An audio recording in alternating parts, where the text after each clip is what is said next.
Welcome to One Chemistry. This is 365 Chemistry series. Daily one question for you. Here four different amine compounds are given. P is cyclic 5-member ring, Q is aromatic ring, and R is pyridine. S is N-methylpyridine at para position. All four compounds are protonated. You have to find among the four which one is more acidic. Here the answer is simple if you know the conjugate acid-base concept. Weak base always gives strong acid and vice versa.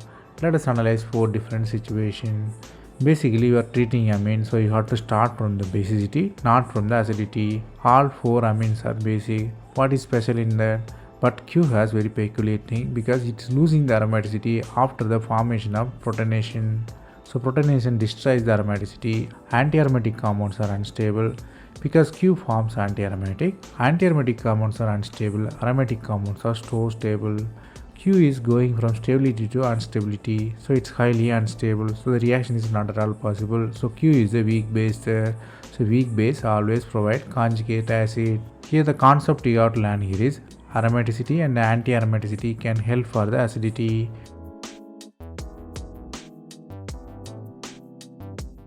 That's all from this video. Thanks for watching.